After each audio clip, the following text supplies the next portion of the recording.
I know you're all about the martial arts journey and everything, so getting to fight, rematch a guy in this scenario all these years later, is that like a fun thing for you to kind of see your growth and your development over the years? Yeah, man. It's business. That's all it is. Listen, fighting is about whoever's left standing, nothing else. There was a moment in my past, he capitalized on it. He had a different route to get to where he is. He became world champ, had a few success. I had a separate route as well. I became the ultimate guy in the Ultimate Fighter.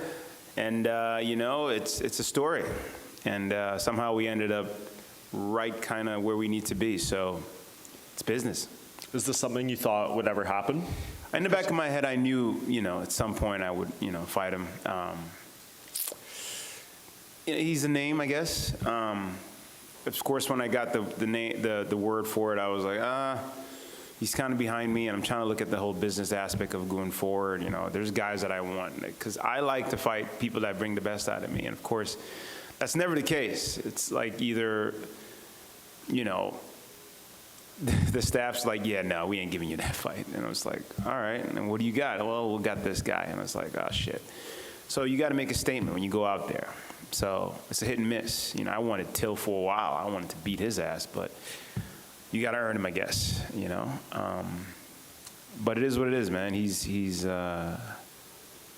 what is he? He's my age, and, I'm not going to look at his last performance and just use that. I know his threat.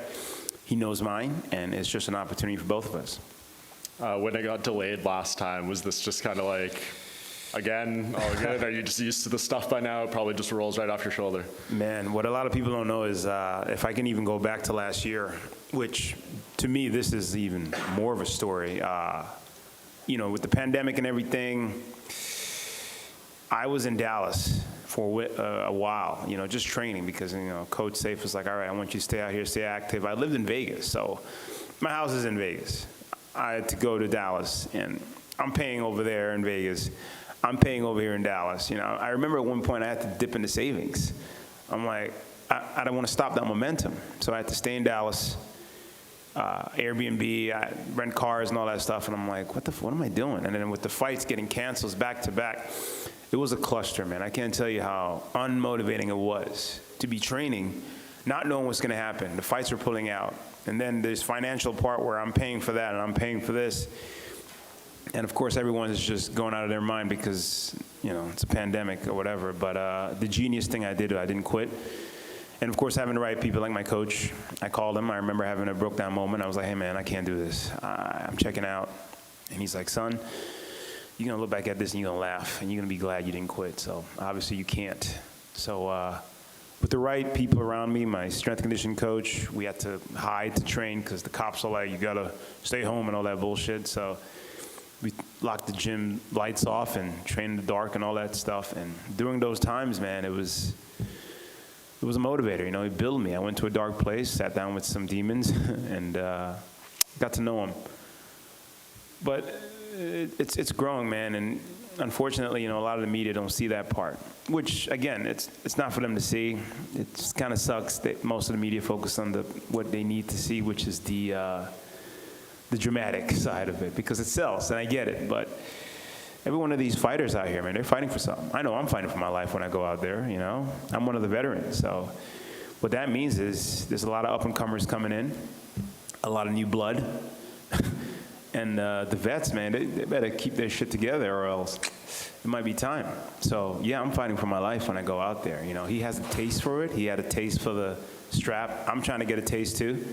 That's what it's all about. We're lions in a room filled with lions, and we're all just chasing that gazelle. Right now, Izzy got that gazelle, and we're all chasing that motherfucker. That's it. It's business.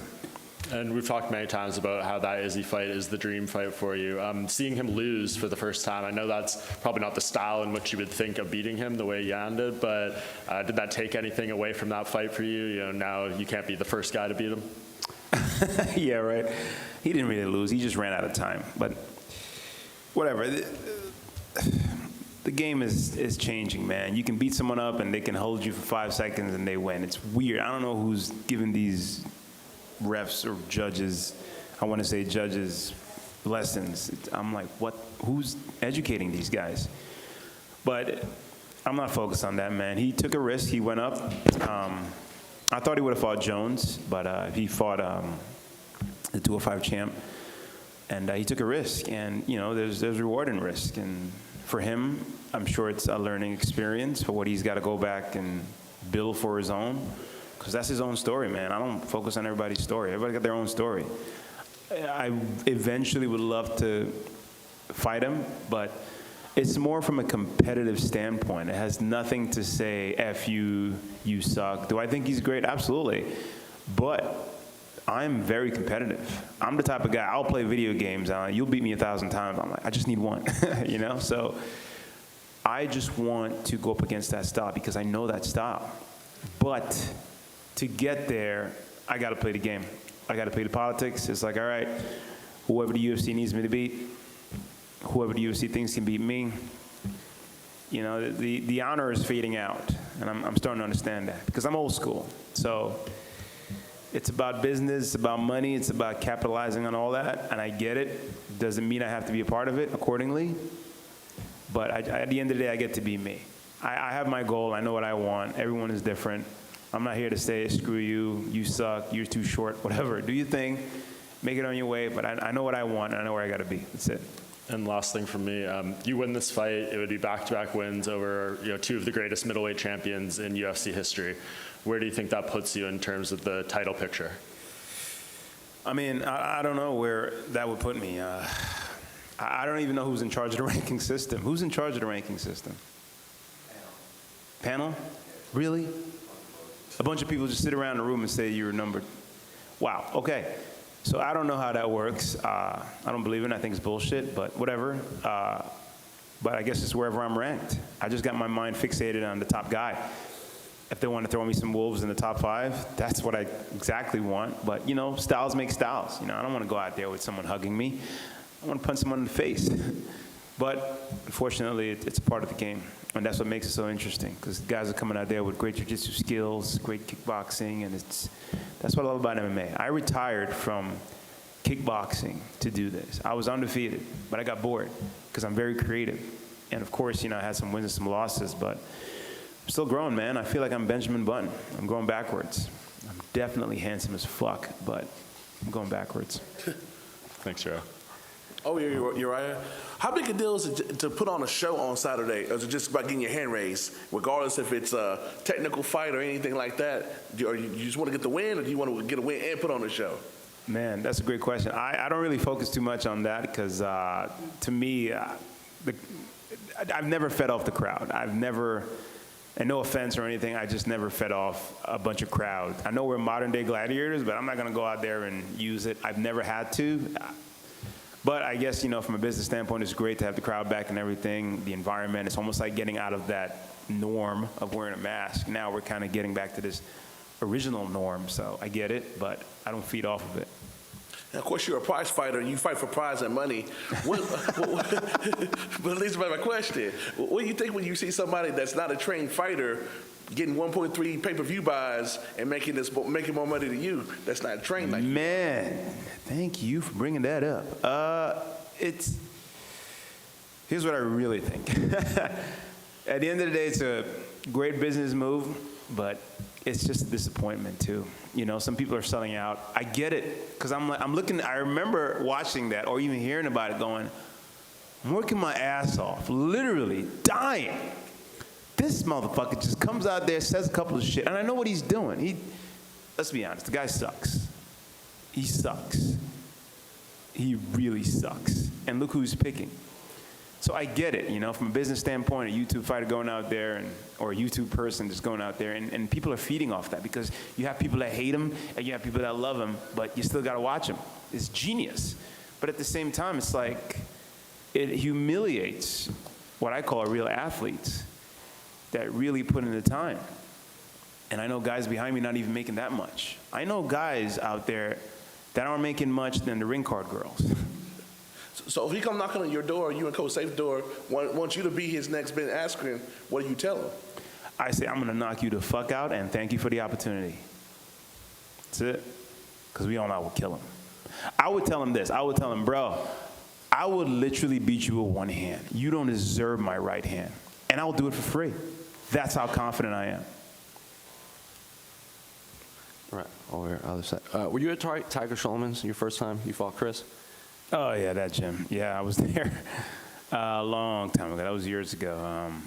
Yeah. Was there any rivalry in the build-up to that fight? Because I know like the Northeast MMA scenes have some good rivalries between the gyms. I wasn't too familiar with the rivalry thing. I just knew that at the time where we were at, you know, especially with gyms, there's always going to be that we're better than you, blah, blah, blah. I get it. I was young in the sport, of course, but here's the thing, man. I'm from New York. He's from New York, but he's from Long Island. A lot of New Yorkers, I'm sure I'm going to get in trouble for this, we didn't count Long Island as New York. It's like, all right, you're part of the borough, bro. We got you. It's like Long Island, they call it. But I get it. And every time I go to Long Island, I've always had bad experiences. It's like, yo, what's up with these assholes, man? It's like, all right, whatever. But I guess that kind of brought some rivalry or whatever you want to call it. I just remember the night when we went out there. A lot of his guys were just, you know, that macho-ness. I'm like, who are these T-shirt wearing motherfuckers, you know? But whatever, I was young in the sport, I was a little distracted, and he got the best of me that night. But well, I guess we don't like Long Island. I don't know. I don't care now. Nothing wrong with that. Yeah. New York is Queens, Manhattan, Brooklyn, Bronx. Not upstate, that shit don't count. Fair. That's where the buffalo roams. And then you gave an interview with my colleague Mike Heck where you got into pretty detailed about like your inner demons and having, I think it was, you phrased it as you had a conversation with little Uriah. And it seemed to resonate with a lot of viewers, like they really resonated with that conversation. Did you get any feedback from fans or fighters after that talk? Yeah, I actually got a lot of messages, surprisingly. I actually got a bunch of mails, too, that was sent to Fortis MMA. Which, you know, I mean, I get a great platform to talk about real stuff, and regardless of, you know, whatever the media wants to use and post, I get to be me. And I look at it this way. There's somebody out there that probably needs some type of message that I'm going to say at that given time. I think 2 or 3 fights ago, my sister almost committed suicide, and the build-up for that fight was probably one of the hardest things I ever went through because I grew up with my little sister, and she's not little, but, and I just remember my mom, you know, she kind of found her, and it was just a horrific experience, and this was like maybe a week before the fight, so I couldn't be there. I wanted to, and damn, you just had to get me with this. And it was a tough time, man, and I was just happy that she came out of it, and she's in a really, really, really great place, and I just had to kind of remind her of who she was and how she inspired me. And man, she finished school. You know, she got a bunch of opportunities. She was on the Kelly Clarkson show the other day, and I was just like, man, I'm just so glad you're still here. And you know, depression is something that a lot of us go through, man, and nobody wants to talk about it. I've been depressed. Last year, I was so depressed. You have no idea, man. I was like, I'm done with this shit. And if you don't have the right people, man, if you can't really even talk about it, it just builds to this thing where it takes you to a place and makes you do things you probably would regret. And for me talking about it, and I guess I hit home with a lot of people who are actually going through it, makes me say, wow, you know, it's bigger than I thought. It wasn't just her situation. It's really big. I mean, we mask it so well. Look at Robert Williams, man, and Happiest Dude Alive. I was like, wait, that guy was depressed. So you never know, man. You just never know. And as hard as it is to be nice, it's really hard to be nice. You got to try, because you might get up and go to Starbucks and that dude's just having a shit fit of getting your coffee. Like, what's wrong with this motherfucker? I don't know, maybe he, you know, lost his home and something has affected him for him to lash out that way. So it's important. It's hard, but it's a challenge I think a lot of people should try to do. Just try to be nice, which is to listen, to understand, and not listen to reply, because everyone just always got something to say. Just listen to understand. Everybody's different. Just try to understand. How about that? How about you just shut the fuck up and just listen to understand? We don't always have something to say, and that's the problem. Sorry, I went off a little bit. Got deep. You had also said that in the past you would respond to people on Twitter being like, "Send me location." You still doing that? I've toned it down a little bit on the whole send me location, you know. DMX said a beautiful quote. I posted it. He's like, you got to expect people for who they are. Expect a snake to be a snake. Expect a snake to bite you. That's what a snake does. So expect these people to be who they are. Expect the media to be the media, whether it's good or bad, because any media is always going to be exposure. Expect. And if you expect it, then it shouldn't affect you. Obviously it will, because as human beings, we're sensitive, man. If I look at you and be like, man, what the fuck are you writing? This shit is trash. Like, why are you doing this? Yeah, it's going to cause a slight effect because you're putting your work into this. You don't want someone to tell you and look at your work that it's terrible. Hopefully it's like constructive criticism to build you. And another quote I read the other day too is like when we were kids, babies, right? You're like, come on, you can walk. Right? Come on, stand up, buddy. You got this. And the whole world is right behind you. Nobody doesn't have to know who you are, but you see a baby trying to get up. It's like, come on, you got this. But it's totally different as an adult. Yeah, you shouldn't do this. Yeah, man, that 9 to 5 is better. You might want to stop. You should quit this career. As adults. So it goes back to the psychological warfare. Uriah, over here. Over here. Yep.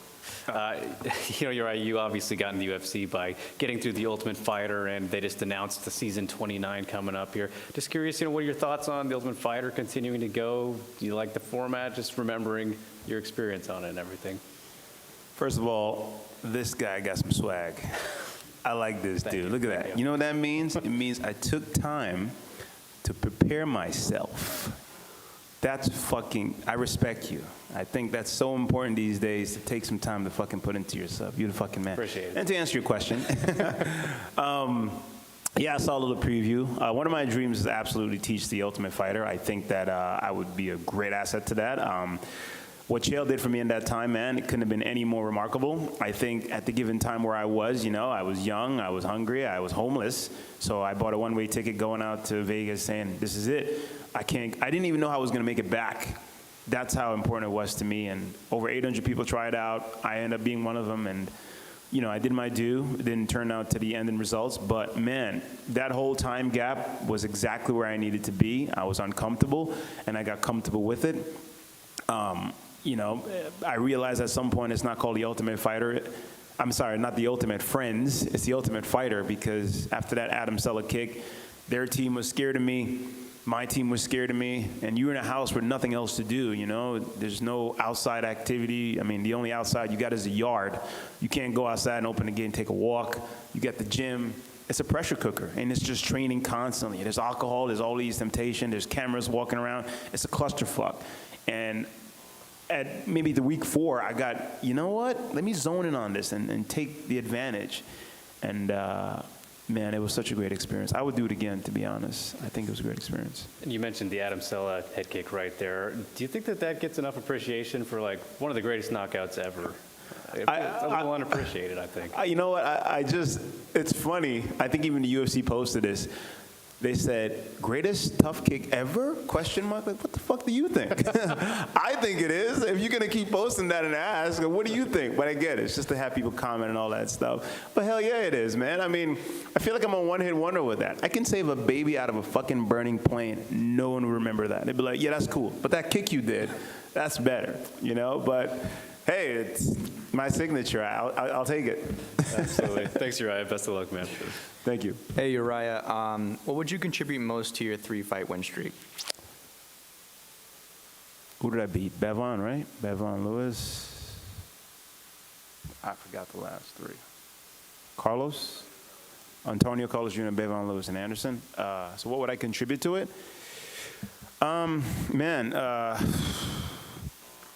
Those 3 fights were different. I think the Bevon Lewis fight, I was in, I found my sister that week, and she was all messed up. So, I was a little bit out of my head, and I got in my head and fucking knocked him out. the Antonio Carlos Jr. fight, he was a friend of mine, and it was weird. And I remember making a decision. We were in Sweden in some type of weird underground place. I'm not going to talk about that. But I made a decision with my coach, and he was like, I think you should take this guy. And I was like, I'm like fighting my friends, but all right. And the thing is, I didn't know Antonio Carlos Jr. was a world champion, and I had no idea. If I had known, it probably would have fucked with me a little bit, but I didn't know. And, it made it a little easier because we knew each other, but it was just business. And, of course, we're all hugging and stuff. There was a moment we were hugging, like, a couple of days before the fights, and my coach was looking at me like, what the hell are you doing? Why are you hugging this guy every second? I'm like, oh, we're buddies. But Anderson was probably, just leading up to that fight, even the night before, I didn't even sleep. I was just like, this is actually happening. This is happening. I remember standing on my buddy's roof looking at this guy. Now I'm actually going to be in front of him. It's a clusterfuck. But, we went out there. I tried to stick to the game plan as much as I could. The thing a lot of people didn't realize, man, Anderson is tricky. It might have not looked like much, but that dude was doing so much. His range was so perfect. I felt like he was setting me up because every time I was jabbing him, he just moved just at the right distance. I'm like, this mofo was trying to catch me with something. So I had to switch, and then he switched. So what you guys saw of nothingness was a lot of shit. And I think by like round 3, I had to kind of mix it up, and round 4 it ended up happening. But, you're only good as your last fight, they say, right? But it's up to that person to realize how good he is. It's not for everyone else who's watching. It's what you can see. But every fight is different, man. Every fight is different. So I take what I can from that, and I just move forward amicably so I can grow. It's all about growth. And last one from me. What do you think defeating Chris Weidman right after defeating Anderson Silva does for your stock in this division? Stock? I still have those? Stock? I never thought about the stock thing, but I think it's just, I fought him years ago. I guess it'll look good on my resume. I haven't thought that far ahead, to be honest. I just think that he's in my way to get to where I need to be. I was looking for someone else. They gave me him, so I had to switch my mindset. And, win over him would, be a little more satisfying because he was the first guy to give me my scar. So, yeah.